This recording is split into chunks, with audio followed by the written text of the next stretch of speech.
Hello, नमस्कार. कसे आहात सर्वजण? मस्त आहात ना? मस्त राहा आणि सर्वांचं आजच्या माझ्या नव्या व्हिडिओमध्ये खूप खूप स्वागत आहे. आणि इथं बघा, काल मी रविवारी बाजारला गेलेली होते आणि तिथून मला एक आजीबाई कारळं विकत होत्या आणि मला ते कारळं खूप आवडलं. मग मी ते घेऊन आले आणि छान असं कारळ्याला मी भाजलं आणि मीठ टाकून हे बघा इकडं कारळ्याचं कूट करून घेतलेलं आहे. सुक्या ज्या भाज्या असतात त्याच्यामध्ये कारळ्याचं कूट घातल्यानंतर खूप छान भाज्या होतात आणि खायलाही चांगलं आहे आणि कारळं शरीराला पण चांगलं आहे आपल्या. तर तुम्हीही नक्की बघा एक वेळेस, एखाद्या वेळेस कारळ्याची भाजी, कारळ्याची नाही, कारळ्याचं कूट घालून भाजी करून बघा. वांगीला किंवा मटकीला पण चालतं, किंवा आपण जे मसुरीच्या डाळीचं छान मोकळं करतो डाळ कांदा, त्याच्यामध्येही कारळ्याचं कुठलंही मोकळं असू द्या त्याच्यामध्ये कारळ्याचं कूट घालून बघा. खूप छान असं होतं. आणि कारळ्याची चटणीसुद्धा खूप खातात इकडल्या इकडं. तर बघा तुम्हीही खाऊन आणि मला नक्की सांगा की कसे वाटलं कारळ्याचं कूट. आणि आज इकडे लेकराचा हट्ट होता की आम्हाला डाळ भात खायचा आहे. तर मग मी विचार केला की आज म्हणजे सपक डाळ खाऊन तर बोर झालेलंच आहे. रोजच असतं सपक डाळ आणि भात. मग आज विचार केला की चला तिखट डाळ करायची, म्हणजेच आज मी वरण करायचं होतं मला. आज मी घेतलं वरण करायला आणि इकडे छान कुकरला डाळ घातलेली होती. 2 छान लाल टमाटे घालून मी तुरीची डाळ कुकरला लावलेली होती आणि इकडे डाळ पण छान शिजली माझी. त्यानंतर मी वरण करायला घेतलं आणि फ्रीजमध्ये बघितलं तर माझ्याकडं कोथिंबरच नव्हती आज. काय झालं काय माहीत, मला काल कोथिंबीर घ्यायची आठवणच नाही. असंच व्हायला लागलं सर्दी झाली आहे, खूप सर्दी झाली आहे आणि त्याच्यामध्ये कुठलं ना कुठलं काम राहूनच चाललं आहे. मग त्यानंतर मला थोडंसं डब्यामध्ये पेस्ट भेटलं लसूण आणि कोथिंबीरीचं. मग ते गेलेल्या रविवारी मी आणलेलं होतं आणि गेलेल्या आठवड्यातलं हे पेस्ट होतं. फ्रीजमध्ये ठेवलेलं होतं डब्यात. पण मला ताजी कोथिंबीर आज भेटलीच नाही. त्यानंतर बघा मी आज म्हटलं राहू द्या बिना कोथिंबीरीचं, तर चला म्हटलं. पण आज वरण या लेकरांना खायचंच होतं. मग त्यानंतर बघा हे आपलं कोथिंबीर नाही ते वरण झाले. पण खूप छान झालेलं होतं वरण. आणि इकडे बघा मी छान असं वरणाला फोडणी मारली आणि वरतून मीठ पण टाकून घेतलं. आणि आता मला करायच्या होत्या चपात्या आणि बरेच उशीर झालेला होता आणि लेकरं आता शाळेतून जेवण करण्यासाठी येत होते. शाळा आपली जवळच आहे, म्हणजे इथं बाजूलाच 1-2 गल्ली ओलांडल्यानंतर शाळा येते. आणि बघा वरण किती सुंदर दिसत आहे. किती छान असं कलर आलेला आहे लाल. आणि हे घरचं मिरचू आहे, आपल्या घरातच आपण वाटून आणतो लाल कलरचं साधं. आमच्या इकडे पिवळं मिरचू असं म्हणतात याला, पण हे असतं लाल. आणि तुम्ही कशा प्रकारे मिरचू वगैरे वाटता आणि मी पण माझ्या म्हणजे आपल्या व्हिडिओ चॅनलवर मी काळं मिरचू मी कसं बनवले आणि लाल मिरचूचं पण दोन्ही पण व्हिडिओ टाकलेले आहेत. तुम्ही नक्की जाऊन बघा की आणि तुम्हाला कसे वाटले मी वाटलेलं मिरचू मला नक्की कमेंट करून पण कळवा. आणि तुम्ही कशाप्रकारे मिरचू करता आणि ते पण कळवा. आणि इकडे बघा आता इकडच्या गॅसवर मी हे वरण शिजण्यासाठी ठेवते, कारण असंच वरण तर खाऊ वाटत नाही. छान असं शिजलं की मगच वरण छान लागतं खायला, म्हणून मी छोट्या गॅसवर ठेवलेलं आणि इकडं पटकन चपात्या टाकून घेते. कारण आता 12:30-1 झालेले आहेत आणि 1 वाजता लेकरांची जेवायची शाळा सुटते. आणि इकडेच चपात्या करून मला त्यांना आणायला पण जायचं होतं, कारण आज त्यांचे बाबा नव्हते, बाहेर गेलेले होते. तर त्या लेकरांना मलाच आणायचं होतं, म्हणून मग एवढ्या चपात्या पण करायच्या होत्या, म्हणून फास्ट करत होते. आणि एका हातामध्ये माझा कॅमेरा होता आणि एका हाताने मी हे सगळं करत होते. आणि इकडे बघा आता छान असं मी गॅसचा कट्टा पण स्वच्छ करून घेतलेला आहे, कारण आता मी इथंच हे करणार आहे. आणि माझ्या दुरडीची बघा काय झालेली आहे. पूर्ण दुरडी म्हणजे जे आपलं चपात्याचं टोपला असतं, आमच्या इकडे याला दुरडी म्हणतात. तुमच्या इकडे काय म्हणतात किंवा कशी आहे तुमची दुरडी हे सुद्धा मला कमेंट करा. आणि इकडे बघा माझ्या दुरडीची काय अवतार झालेला आहे, पूर्ण याच्या काड्या निघालेल्या आहेत. आणि आज सकाळी जे आहे एक मामा आलेले होते दुरड्या विकणारे, आणि त्यांच्यापासून मी एक दुरडी पण घेतलेली आहे. मी तुम्हाला नक्की पुढच्या व्हिडिओमध्ये ती दुरडी दाखवेन. आणि छान आहे आणि खूप महाग झालेल्या आहेत आता दुरड्या, कारण ते म्हणतात की बांबूचा म्हणजे बांबू या लाकडाचा रेट जास्त झालेला आहे, तर काय करणार. आणि इथं बघा व्हिडिओ काढण्यासाठी माझा किती प्रयत्न चालू आहे बघा मोबाईल ठेवायचा, पण मोबाईल काय आज बसतच नव्हत्या. आज सगळ्या गोष्टी थोडं बिघडतच होत्या, कारण सकाळी एखादं काम उशिरा झालं की मग पुढच्या कामाला उशीरच होत जातो. आणि मग असंच झालेलं होतं, सकाळी जरा लेट झालं आणि त्याच्यामुळे सगळे पुढच्या कामाला लेट होत होतं. त्याच्यामुळे माझी खूप गडबड होत होती. असो माझा स्वयंपाक झाला, मी लेकरांना घेऊन आले, जेवणं पण झाली आणि लेकरांना शाळेत सोडले आणि त्यानंतर मग जो दुपारचा वेळ होता माझा तो आता खूप खरंच आरामीचा होता.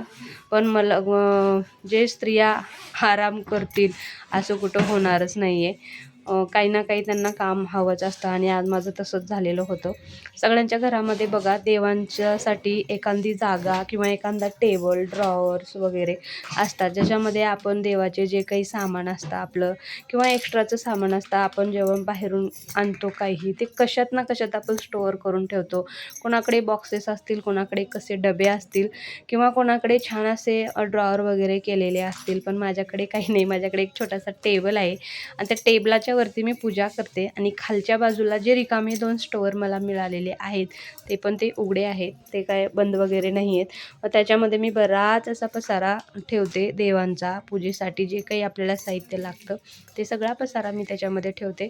पण ते कसं आहे ना, उघडं आहे, त्याला साईडनं वगैरे असं काहीच नाही. त्याच्यामुळे आपण ज्यावेळेस झाडू वगैरे मारतो, सकाळचं एक वेळेस असतं, नंतर दुपारी आणि एखाद्या वेळेस लेकरं लहान आहेत तर जर कचरा वगैरे केलं तर मग ते दुपारी पण एखाद्या वेळेस झाडू लागतो किंवा मग संध्याकाळीचं तर आपलं असतं संध्याकाळी आपण दिवा लावण्याच्या अगोदर झाडू लोट करतोच.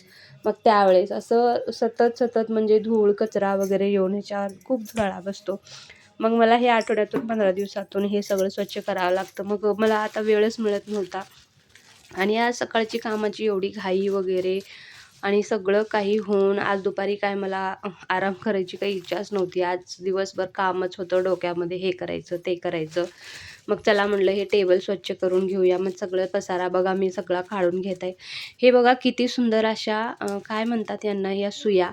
माझ्या लग्नाच्या अगोदर माझ्याकडे एक स्टीलची सुई होती, ती एक 5 रुपयाला भेटायची, त्याच्याने मी पडदे वगैरे बनवायचे. पण मला ह्या सुया आवडल्या, मग मी या अशा ऑनलाईनवरती या सुया घेऊन मी माझ्याजवळ या सुया घेतल्यापासून पण मला काहीच म्हणजे उलनाचं काहीच काम करता आलं नाही, कारण लेकरं मागे, त्यांची शाळा आणि याच्यासाठी भरपूर टाईम लागतो. मग ते आता सध्या तर नाहीच, मी असं आहे बघा यांना असंच ठेवलेलं आहे कॅरीबॅगमध्ये घालून, पण नीट ठेवलेलं आहे. काय माहीत कधी मला ते कामाला येईल आणि मग मला पटकन ते काढून, माझ्याकडं उलन पण खूप आहे, मी ते पण ठेवलेलं आहे. आणि मला ज्यावेळेस आठवण येते की मला आता काहीतरी उलनाचं करायचं आहे तर मी ते लगेच काढून करते. आणि हे बघा इकडं टाकाऊपासून टिकाऊ, हे तर आपल्या सगळ्या स्त्रियांचं एक खूप मोठं गुण आहे, वैशिष्ट्य आहे आणि ते मला खूप आवडतं. आपल्यासाठी सगळ्या स्त्रियांमध्ये काही ना काही असा गुण असतो की त्यांना काहीतरी टाकाऊपासून टिकाऊ करायचं असतं. आणि मी पण असं यूट्यूबवरले व्हिडिओज आणि माझ्या ताईंचे वगैरे व्हिडिओज बघून हे बघा जे देवांचे रोजचे उरलेले फुलं वगैरे असतात त्यांना जमा करून हे असं धूपचे कोन तयार केलेले होते आणि खरंच खूप छान झालेले आहेत. जेवढी आपण चांगली सामग्री त्याच्यामध्ये घालू तेवढे सुंदर असे धूप बनवून निघतात. मला थोडंसं त्याच्यामध्ये तूप कमी पडलं होतं त्याच्यामुळे, आणि माझं मिक्सरचं भांडं पण खराब झालं होतं त्याच्यामुळे थोडंसं जाड भरड निघाली होती आणि मी खूप मोठे मोठे कोन्स बनवलेले आहेत. एक कोण लावला तर बरंच अर्धा 1 तासापर्यंत जळत राहतो. आणि हे बघा इकडं मी सुई आणि दोऱ्यासाठी एक डब्बा ठेवलेला आहे. कुठंही कपडे शिवायला टाका किंवा कितीही आयते कपडे आणा तरी घरामध्ये एक डबा असतो सगळ्यांच्या, मला असं वाटतं की त्याच्यामध्ये सुई दोरा नक्कीच असतो. आणि असे एक म्हण आहे की जी स्त्री सुई दोऱ्यापासून संसार करते तिचा संसार खूप मोठा होतो. आणि मग ती म्हण कुठंतरी अगोदर ऐकलेली आहे लग्नाच्या, मग ते पुढे कंटिन्यू केलेली आहे की आपल्या घरामध्ये कंटिन्यू सुई आणि दोरा पाहिजे. त्याच्यामुळे एक डबाच करून ठेवले, त्याच्यामध्ये 2-3 रील्स असतात आणि सुईसाठी एक डबा आहे, तो डबा पण मी त्याच्यामध्येच ठेवते. आणि हे बघा हे गोट्स मला इथं भेटले, गोट बांगडी म्हणा मोठी, खूप छान आहेत आणि ट्रेडिशनल आहेत. वरी असं खूप छान काम केलेलं आहे मोत्याचं वगैरे. आणि इथे एक डबा आहे, याच्यामध्ये पण ते कसला प्लास्टिकचा काहीतरी दोरा असतो ना तो आहे. म्हणजे आपलं रील वेगळी, म्हणजे आपला दोरा वेगळा आणि हा दोरा वेगळा आहे, तो पण मी ठेवलेला आहे. आणि त्याच्यामध्ये काही मोतीचे बीट्स आहेत, ते पण कशाला तर कामाला येतात म्हणून मी त्याच्यामध्ये ठेवलेले आहेत. आणि हे का दाखवत आहे, आता तुम्ही म्हणत असताल की हे काय दाखवायलीस आणि हे का तू दाखवत आहेस, तर मला हे दाखवायचं आहे की हे माझ्या लग्नातलं आहे, 2015ला घेतलेलं आहे. आता हे अशा बुट्ट्या मिळतात का नाही मला माहीत नाही, पण ही बुट्टी त्यावेळेस मी घेतलेली होती, म्हणजे आमच्या आईनं घेतलेली होती की याच्यामध्ये मी फुलं तोडून ठेवेल. पण मी काय फुलं काय लेकरं प्लेटमध्ये वगैरे बुट्टी तर प्लास्टिकच्या आणून ठेवतात, आता ही सध्या बुट्टी मी इथं काहीतरी देवाचंच घालून त्याच्यामध्ये पूर्ण डबे कापराचे वगैरे डबे घालून ठेवते. आणि इथं बघा हे एक छोटासा डबा केला आहे मी. याच्यामध्ये जे काही महत्त्वाचे कागदपत्र असतात जे कंटिन्यू वरच्या वरी लागतात, सतत लागतात, 1-2 दिवसाला वगैरे लागतात, ते असे कागद मी याच्यामध्ये घातलेले आहेत. आणि तो हे मी छान बघा पुसून घेतले. आणि हे जे पांढऱ्या कलरचं कॅन्ड आहे हे गंगाजलचं आहे, गुलाब पाण्याचं कॅन्ड आहे. कारण सदा जाऊन आणण्यापेक्षा हे कॅन्ड म्हणजे मला भेटलं छोटंसं, तर मी घेतलं होतं बारापुड्याच्या दुकानामध्ये. आणि हे एक आहे, हे जे गॅसचं कार्ड आहे ह्याचा काय बघा अवतार झाला आहे. तर हे असं काही नाही, हे अगोदरचं गॅसचं कार्ड आहे. तर मी ते आता नवीन घेतलेलं आहे, ते मी नीट ठेवलेलं आहे. हा आहे काय आहे याच्यामध्ये माहीत नाही. हा डबा एक बॉक्स आहे, मी उघडून बघितलं नाही. आणि त्याच्यामध्ये काय ठेवलं आहे मी तेही आठवण नाही. आणि हे आहे ते कापूस आहे. वातीचं बिंडोळं म्हणा किंवा वाती म्हणा, छोट्या वाती, मोठ्या वाती किंवा फुलवाती, सगळं काही आता विकत मिळतं ऑलरेडी. आपल्याला वाती वगैरे करायची काही गरज नाही, पण तरी कापूस एखाद्या वेळेस आपल्याला घरात लागतो, म्हणून मी ते कापूससुद्धा ठेवलेला आहे. आणि हे काही मुलींचे बेल्ट आहेत, ह्याने वापरत नाही आहेत डोक्याचे, तेही मी टाकलेले नाही, तिथं ठेवते. कधी तर त्यांना आठवण आली की ते दे म्हणतात, मग इथून काढून द्यायचं. आणि एक रांगोळीचा डबा आहे, जे आपल्या देवाला आपल्याला रोज रांगोळी काढायला लागतो. आणि ही बघा ही काळी पडशी, ज्यावेळेस मी घरामध्ये पडशी करायला घेतलेली होती त्यावेळेस ही साईडला लावण्यासाठी आणलेला काळी पडशी होती. आणि ज्यावेळेस आपल्या इथं छोट्या काही गुरुवारची पूजा म्हणा किंवा आणि कुठली काही पूजा असते त्यावेळेस आपल्याला ही पडशी खूप उपयोगाला येते.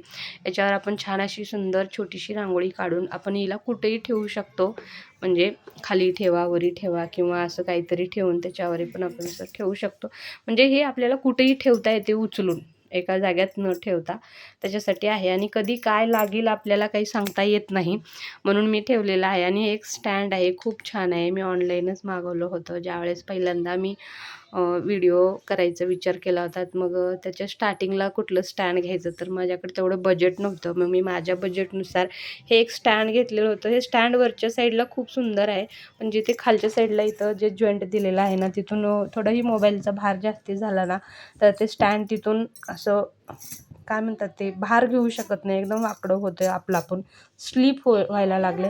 त्याच्यामुळे मी ते सध्या वापरतच नाही आहे, ठेवून टाकलं एक जाग्यामध्ये. आणि सध्या तर आता माझा हातच स्टँड आहे. आणि हाताचा जास्तीत जास्त वापर करून स्टँड मी त्याला बनवते आणि हातानंच थोडं शूट करते. आणि आठवड्यामध्ये एखाद व्हिडिओ टाकायचा प्रयत्न करते. काय नाही, व्हिडिओ नाही टाकलं तरी काय नाही, कारण आपण जे कोणी आता आई दादा माझे व्हिडिओ बघतात ते बघतात आणि सोडून जातात, काही कमेंट करत नाहीत. ताई दादा कसं असतं ना, मी एवढं म्हणजे मी मेहनत करते असं नाही, मी करते सहज, मला आवडतं म्हणून. पण कसं असतं ना, तुम्ही जरा छान एक ते असतं ना, ते काय म्हणतात ते छोटे सिम्बॉल येतात बघा, असं लाईकचे म्हणा किंवा असं छान असलेले किंवा एखादं गुलाबाचं फूल असतं, काहीही म्हणा, तुम्ही छान असं एखादं सिम्बॉल पण पाठवलात ना, तर खूप छान वाटतं की मला कोणीतरी कमेंट केलं आहे किंवा कोणीतरी मला तुझं हे व्हिडिओमध्ये चुकलं आहे बघ, किंवा तुला हे असं करायचं नव्हतं, तुला असं म्हणायचं नव्हतं, असं म्हणले ना तुम्ही बघणारे, तर खूप छान वाटतं, म्हणजे कमेंट केलेलं छान वाटतं. पण आता असो, कोणी कमेंटच करत नाही आहे आणि सध्या माझ्या व्हिडिओला व्ह्यूज पण नाही आहेत. तर आता माझ्या डोक्यात थोडासा विचार चालू आहे की आपण कुठेतरी थोडंसं थांबावं बहुतेक, कारण आपण ग्रो होत नाही आहे, आपण वाढत नाही आहे. तर माझ्या डोक्यात येत आहे ते की आपण थोडंसं थांबावं. खूप ताईंचे व्हिडिओ बघून मला हे आपण पण यूट्यूबवर यावं, आपले पण व्हिडिओ यावं, आपण पण काय करतो, खूप छान असं शूटिंग करावं आपल्याला पण, आपण पण म्हणजे दिवसभर एक वेळ असतो ना रिकामा वेळ, त्याच्यापेक्षा मी पण एडिटिंग वगैरे करावं, मला पण इथं मित्रमैत्रिणी भेटाव्यात, त्यांच्याशी काहीतरी गप्पा गोष्टी व्हाव्या, म्हणून मी हे चालू केलेलं होतं. पण आता विचार करते की कुठंतरी थोडंसं थांबलं पाहिजे. आणि बघा माझा व्हिडिओ कसा वाटला, आणि छोटासा माझा एक विचार आहे, हे पण बघा. आणि व्हिडिओ आवडल्यास व्हिडिओला नक्की लाईक, शेअर आणि सबस्क्राईब करा. धन्यवाद. पुढे भेटू पुढच्या व्हिडिओ.